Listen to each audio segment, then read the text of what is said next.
There is something no one has told you yet. Something that every priest, every counselor, every well-meaning friend who has weighed in on your situation has either not seen or not had the courage to say. It is not comfortable. It is not the kind of thing that feels good to hear. But Padre Pio, who did not trade in comfort when truth was what a soul needed. Padre Pio said it plainly to every woman who came to him asking why her husband could not break free from the other woman. Why, despite everything, despite the prayers, despite the confrontations, despite the consequences that had already arrived and the consequences still coming, why the tie remained. Why the pull back toward her kept proving stronger than the pull toward what was right. And what Padre Pio said was this. He said, there is a void in your marriage, not in your husband, in the marriage itself. A space that was left unfilled, an opening that was there before she arrived. And she did not create that opening. She found it. The enemy showed it to her. And as long as that void in the marriage remains unaddressed, as long as it is still open, still unfilled, still a gap in the spiritual architecture of what you built together, your husband will remain drawn to the place that appeared to fill it. Not because she is filling it. She is not filling it, but because she is standing closest to it. In proximity to an unfilled void creates a pull that willpower alone cannot consistently resist. The void in the marriage, not in him, in the marriage, the opening that was there before she arrived, and the prayer that closes it, that fills the void in the marriage itself, that repairs the spiritual architecture, that removes the opening the enemy has been using as a door. That prayer is what I'm going to give you today. But I need you to hear something before anything else. Something Padre Pio said immediately after making the statement I just quoted, because he knew, he always knew, the first place a woman's mind would go when she heard it. He said, I know what you are thinking. You are thinking I am blaming you. I am not blaming you. The void in a marriage is never one person's fault, and it is almost never one person's creation. It is built by two people over time, often without either of them knowing it is being built.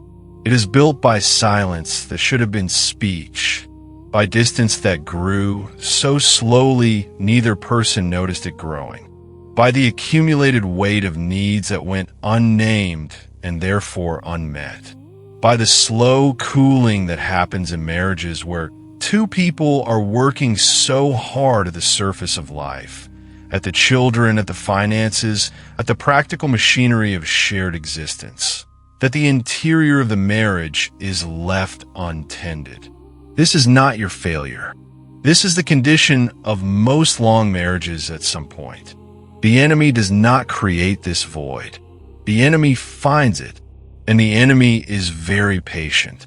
He will wait years for the right combination of circumstances, the right moment of vulnerability in the husband, the right person to appear at the right time, and then he will move.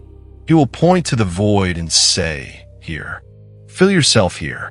And a man who does not understand what is happening, who has not been taught to recognize the enemy's work, who has not been given the language for the void he is living inside, that man follows, not because he is without fault. He is not without fault, but because he is walking into a trap he did not know was set. And the prayer that closes the void, that seals the door the enemy used, that prayer protects the marriage in the way a repaired wall protects a house. Not by pretending the breach was never there, by closing it completely, so that what came through it cannot come through anymore. Closing the void, repairing the breach, sealing the door.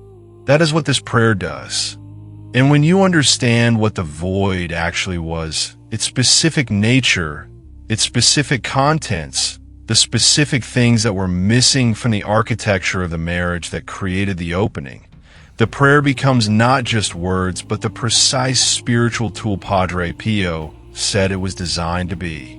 But before I build any further, because I know that sitting with the idea of a void in your marriage is not an easy thing, and I know some of you are already carrying guilt that does not belong to you, I want us to do something together right now.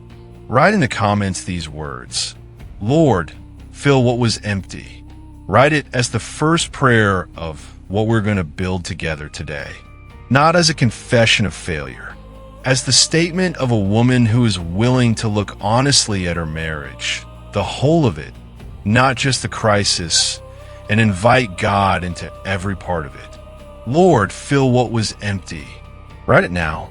And if you want to, write what you believe the void was, just a word or two, just for yourself and for God, just the honest naming of the space that was left unfilled. Write it in the comments or in your own heart. And then come back, because the first thing I need to explain about the void, its nature, how it forms, why neither person usually sees it forming, is the teaching that makes everything else in this prayer make sense.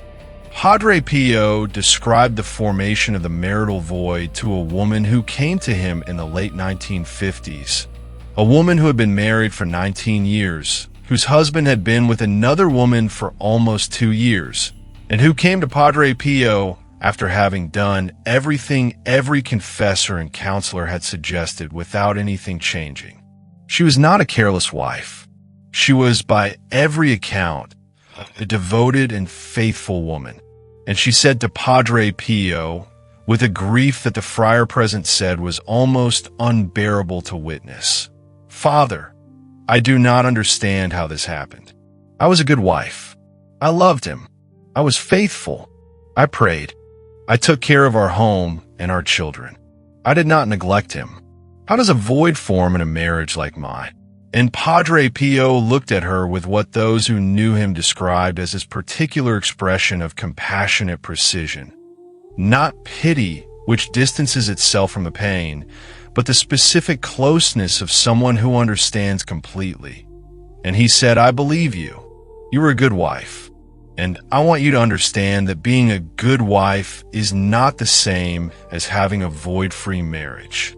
The void does not form from neglect or wickedness or carelessness. The most common void in the most faithful marriages forms from something far more ordinary. It forms from the gradual drift between two souls who love each other but have stopped being curious about each other, who have stopped asking the questions that keep love alive and growing, who have settled, not out of laziness or indifference, but out of the natural human tendency toward the familiar, into a marriage that is sustained and faithful and functional, but that no longer reaches into the deepest interior of either person.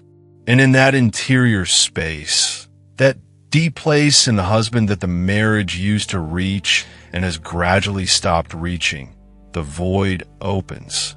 Not dramatically, not in a single moment, like water withdrawing slowly from a shore, until one day there's a space in him that was not there before, or that was there but was being filled by the living water of a marriage that was actively growing, and that is now empty.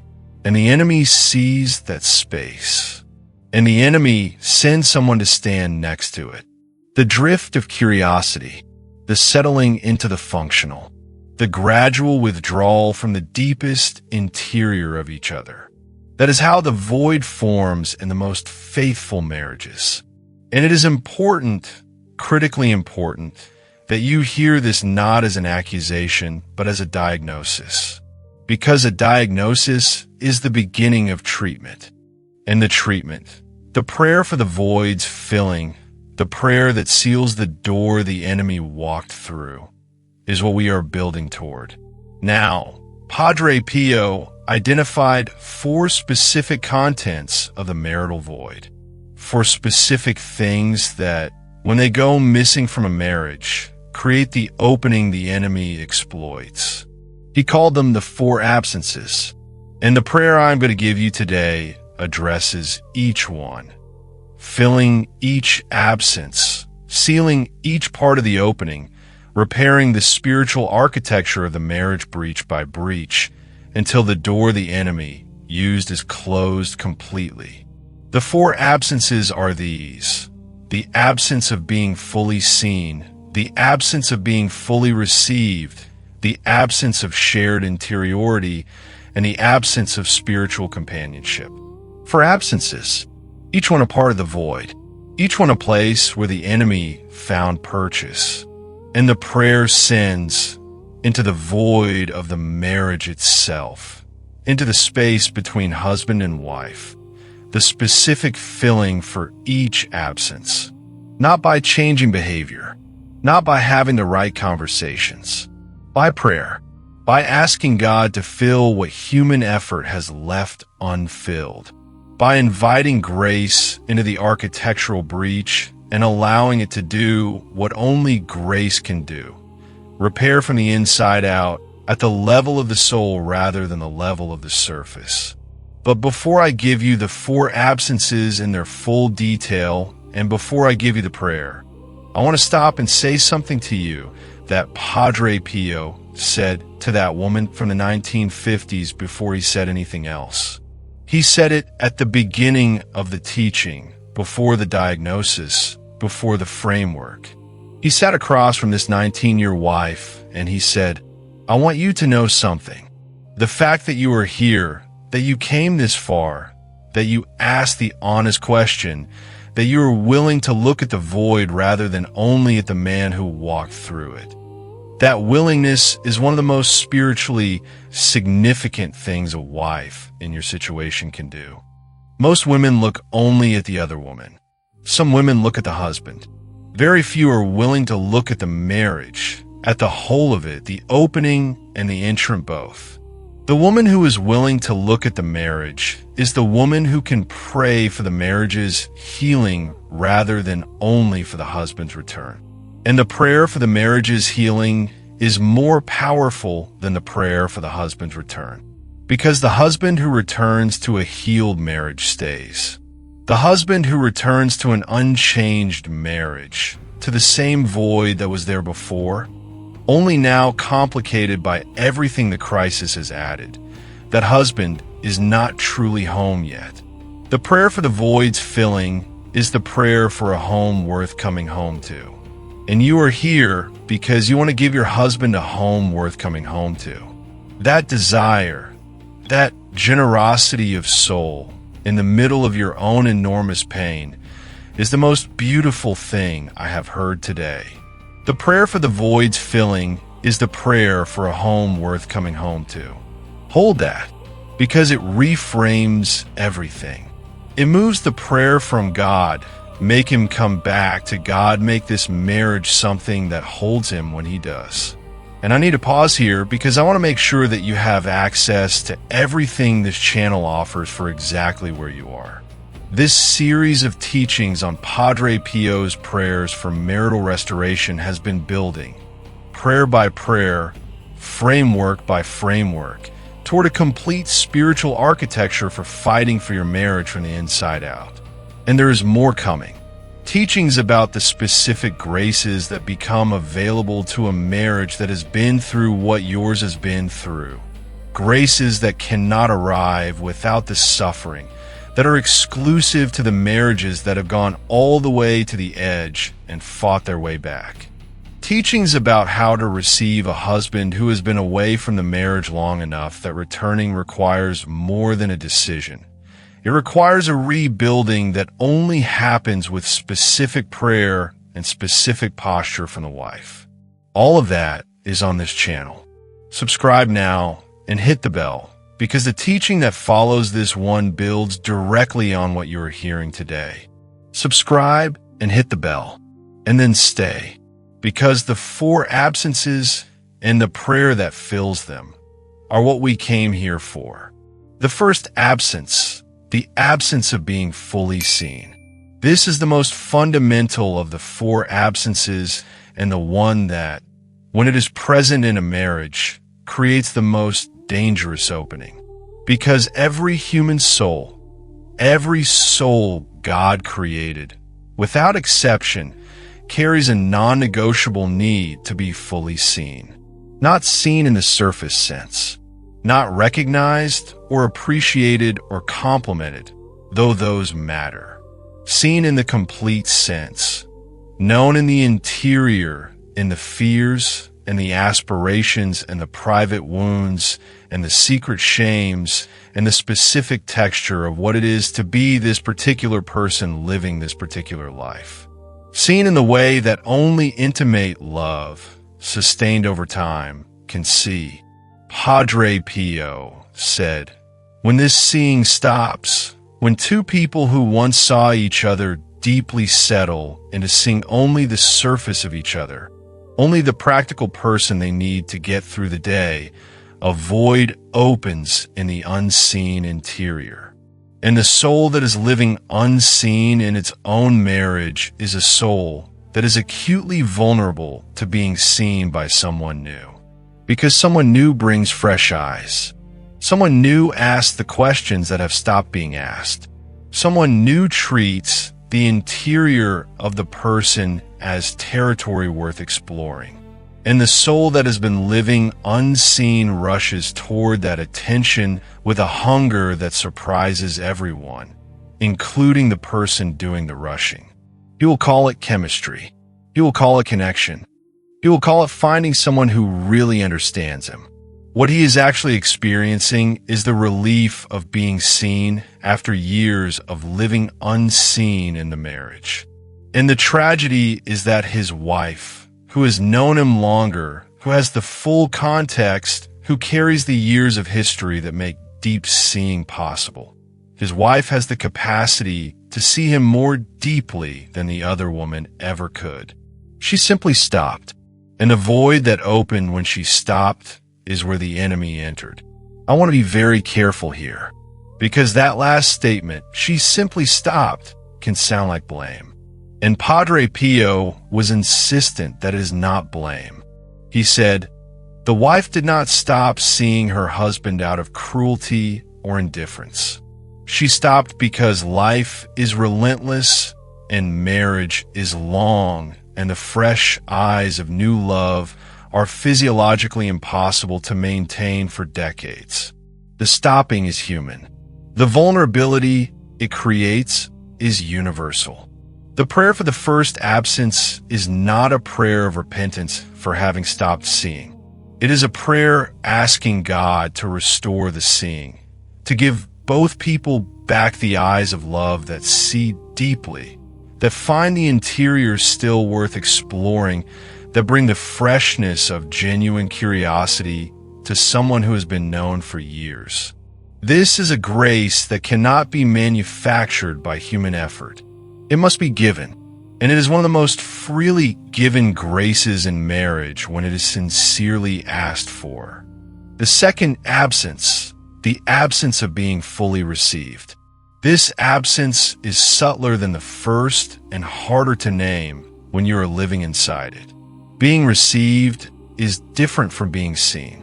Seeing is about the eyes, about attention and knowledge and understanding.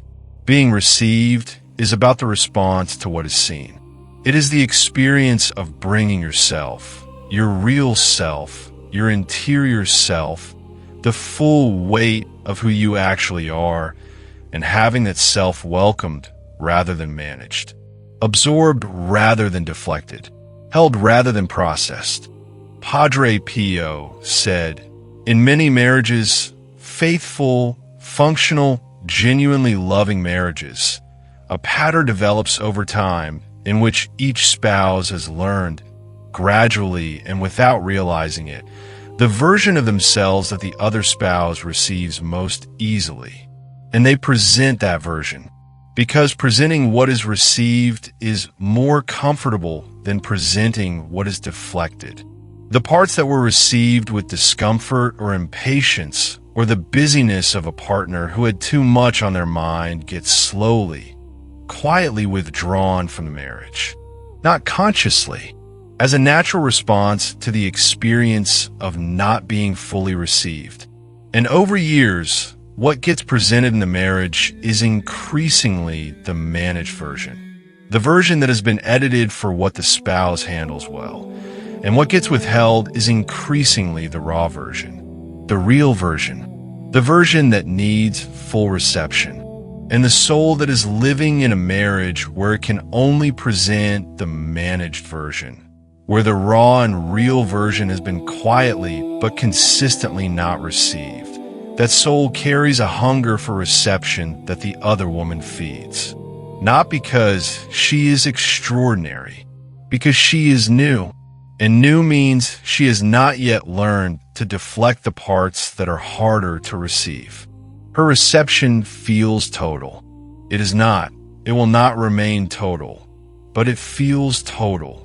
And the soul that has been living on managed version reception rushes toward total reception like a man who has been rationing water, rushing toward a river. The third absence, the absence of shared interiority. This absence is the one that Padre Pio said develops most quietly and most completely without detection, because it is built from what does not happen rather than from what does. It is the absence of the interior life shared between husband and wife, the prayers prayed together, the fears named to each other, the questions asked about the meaning of things, the conversations that go below the surface of the day's logistics into the deeper territory of what each person believes and fears and hopes for and grieves. Padre Pio said, "I have seen marriages of 20 or 30 years in which the two people know every practical thing about each other and have not entered each other's interior world in years.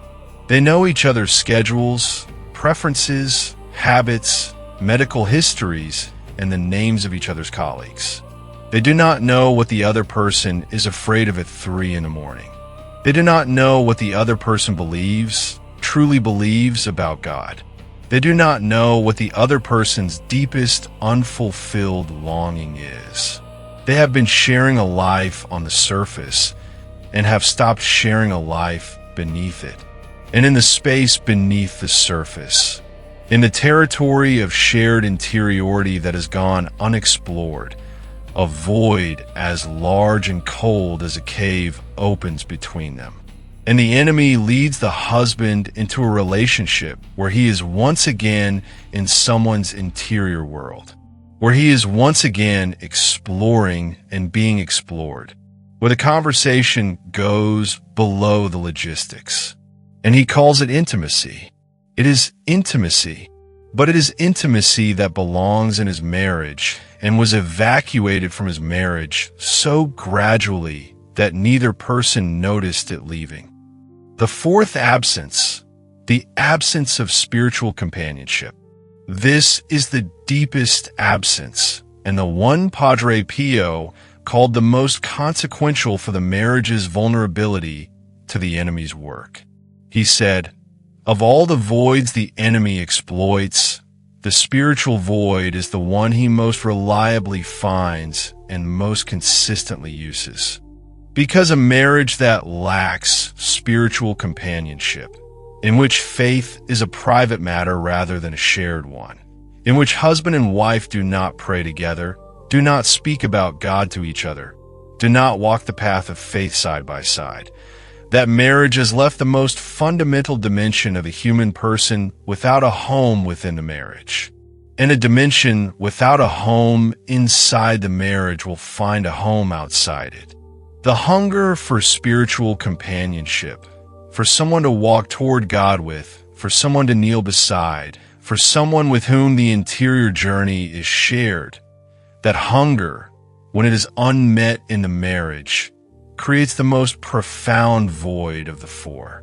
And the other woman who meets a man in that void does not have to be extraordinary in any way. She only has to be present, to be someone he can talk about meaning with.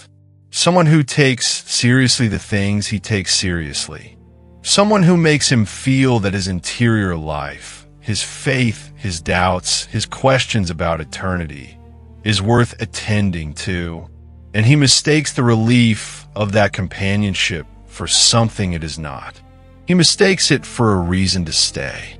For absences, the void in the marriage is made of them. And now, the prayer that fills them. One prayer in 4 movements. Each movement filling one absence. Each movement sealing one part of the breach. Each movement, Padre Pio said, changing the spiritual architecture of the marriage at the level no human effort can reach. The opening, said every time before the 4 movements, every time identical. Sit or kneel in your place of prayer. And before you begin, do what Padre Pio told every woman to do before this prayer. Hold both of you before God. Not only your husband, both of you. The marriage as a unit. The living covenant that includes both people.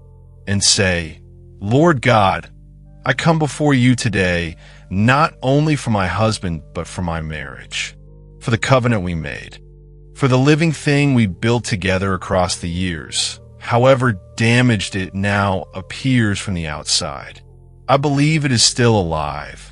That beneath the crisis, beneath the damage, beneath the void and the enemy's exploitation of it, there's a marriage that was yours from the beginning and that you have not abandoned.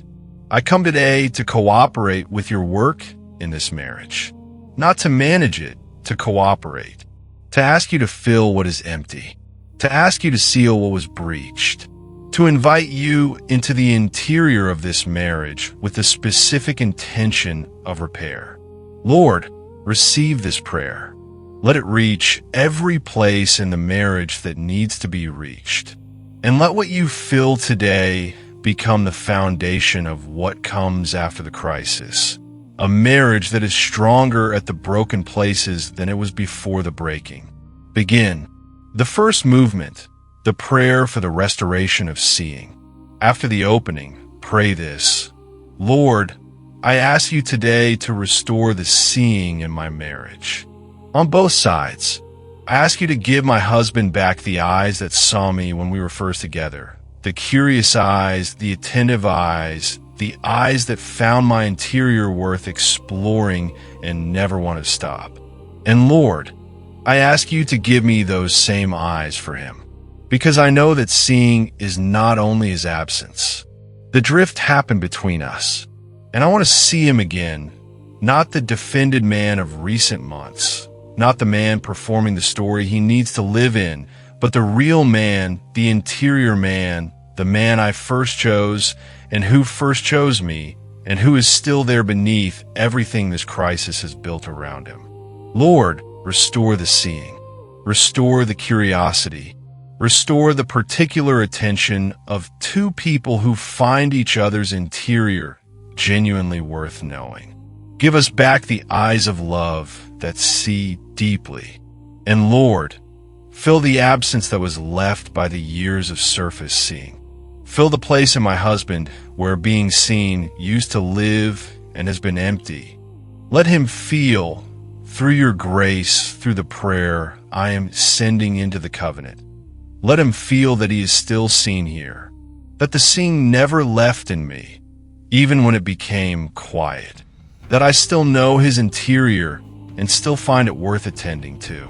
Let that knowing reach him, and let the seeing be restored between us.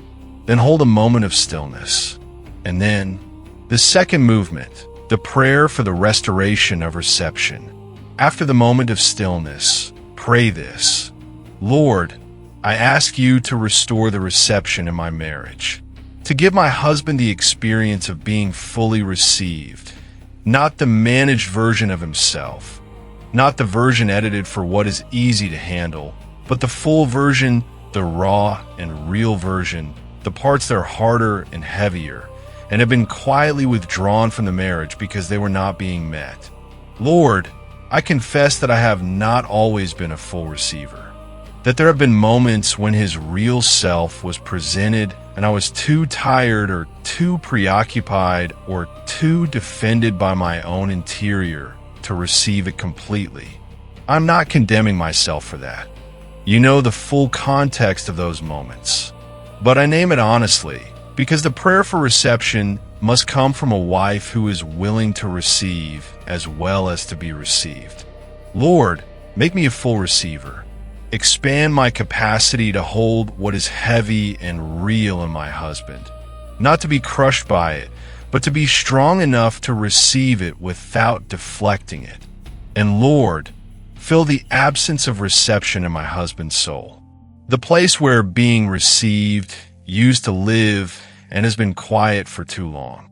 Let him feel, through the covenant, through the channel that is still open, that reception is here, that the raw version of him has a home here, that he does not have to perform or edit or manage himself in this marriage, that the unmanaged version of him is exactly the version I am praying to receive.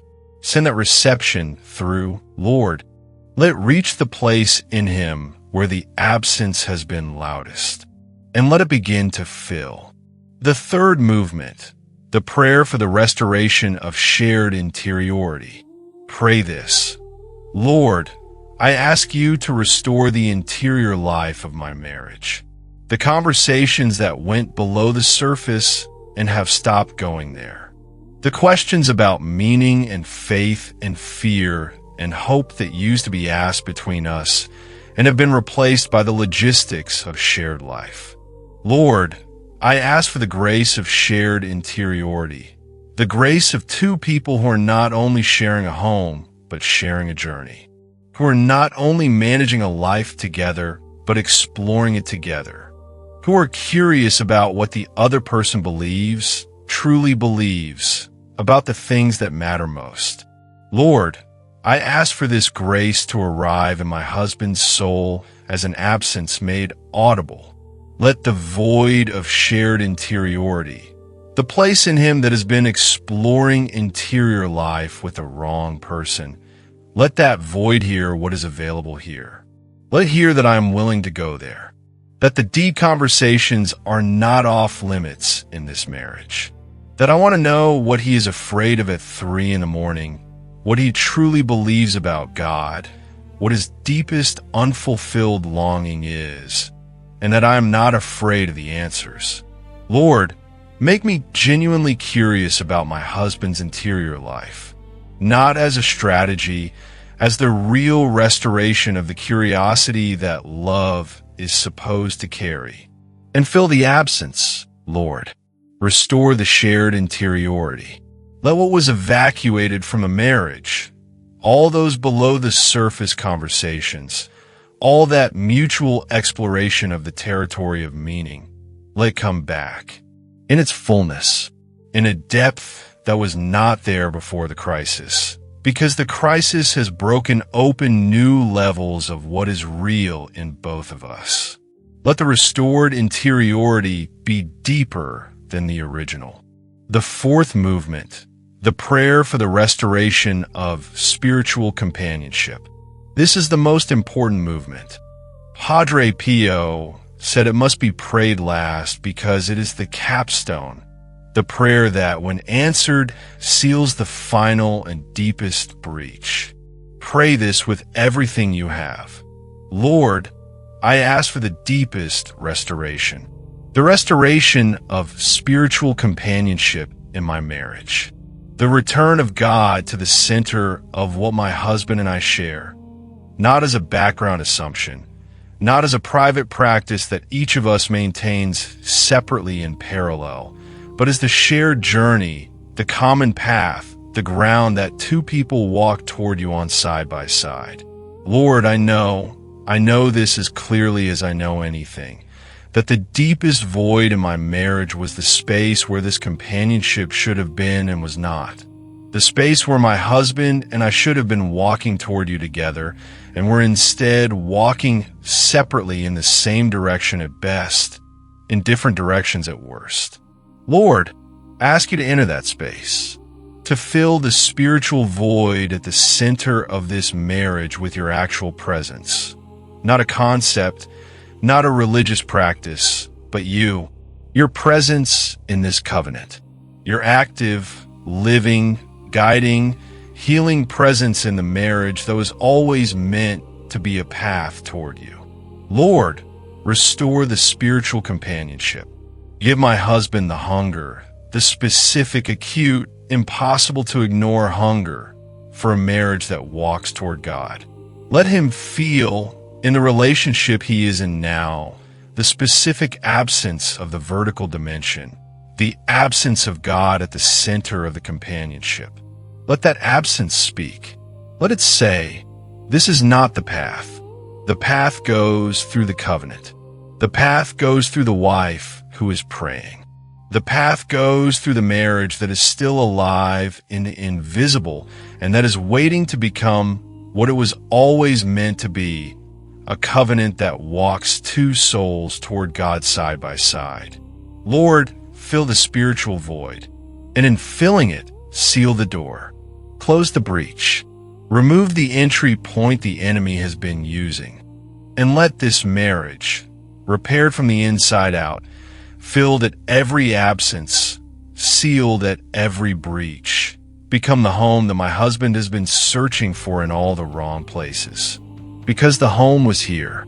The home was always here. We simply left some rooms unfurnished.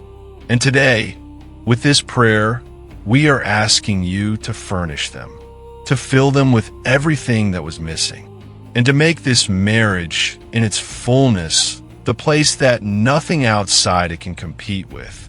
Because nothing outside it was designed to compete with what a marriage filled by God actually is. Then close. Padre Pio, you saw the four absences in the marriages that came before you. You saw the voids and the breaches and the doors the enemy used and the specific filling that each one required. Look at my marriage today with those same eyes. See exactly which absence is widest. See where the void is deepest. And intercede with the specific grace that specific absence most needs. You know, with a precision I do not have. Pray with that precision. And Mary, mother of the marriage at Cana, the woman who noticed that the wine had run out before anyone else did, who brought the lack to God before it became a crisis, who understood that a void in a celebration could be filled if someone with faith asks the right person, bring my lack to your son. Tell him the wine has run out. Tell him what is empty, and let him fill it abundantly beyond what I asked in a form better than what I originally had. Mary, pray for this marriage. In the name of the Father, and of the Son, and of the Holy Spirit.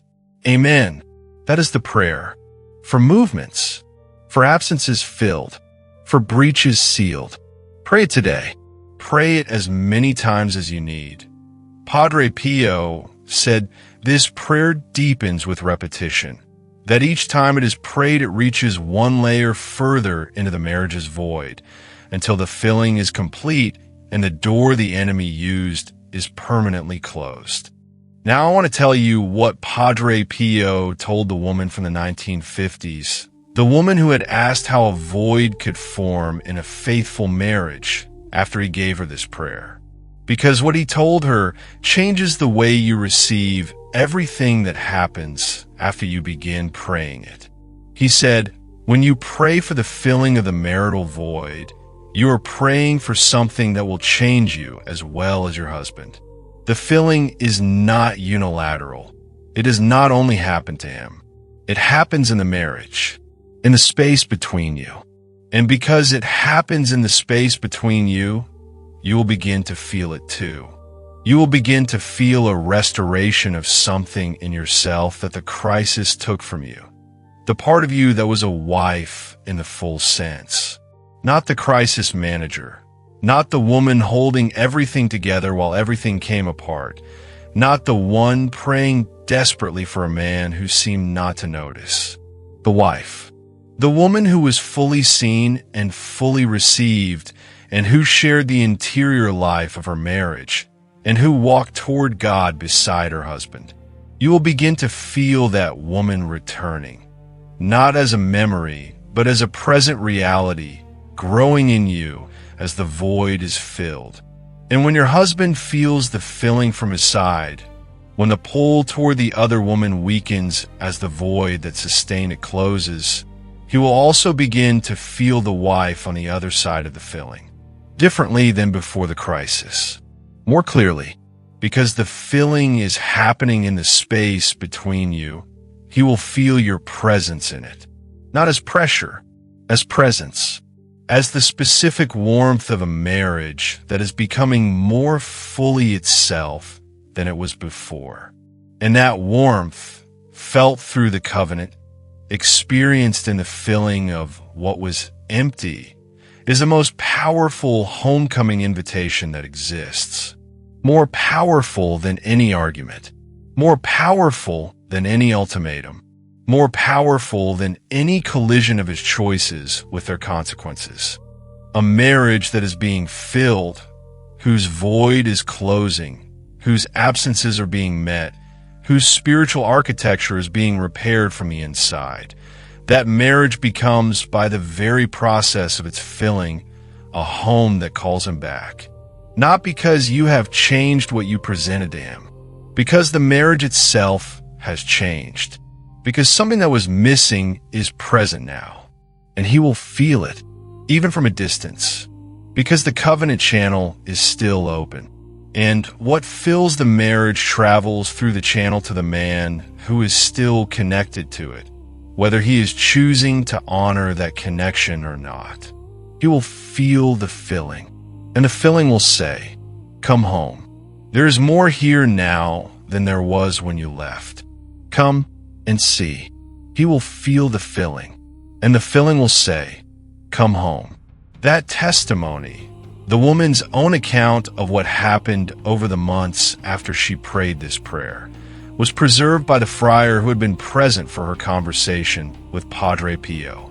She said that the changes were not dramatic at first. They were interior.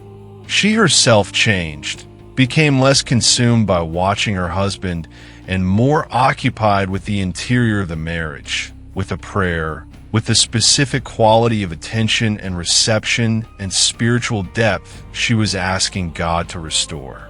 She said she began, for the first time since the crisis began, to feel like a wife again rather than a crisis. And then, slowly, in the way that the filling of a large space always happens slowly until it does not, she began to notice changes in her husband.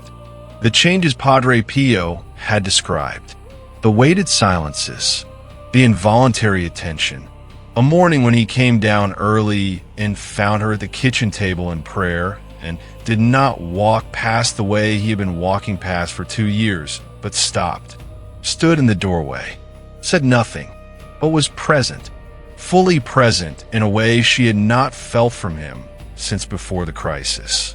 He did not end the other relationship that morning. He was not transformed overnight, but something had changed in the quality of his presence in the marriage.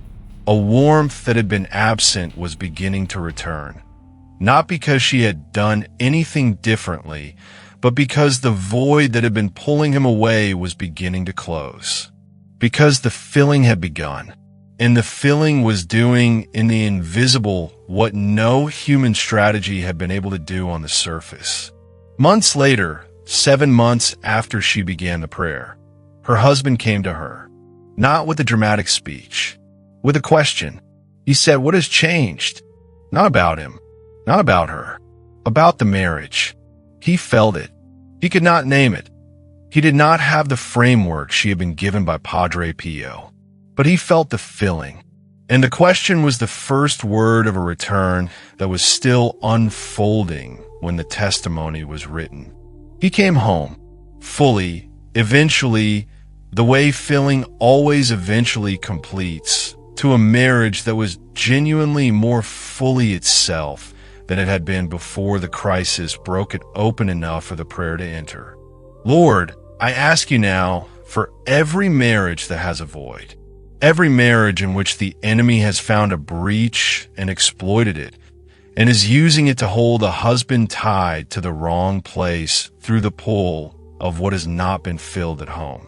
Lord, fill the marriages, fill the absences, restore the seeing, the reception, the shared interiority, the spiritual companionship.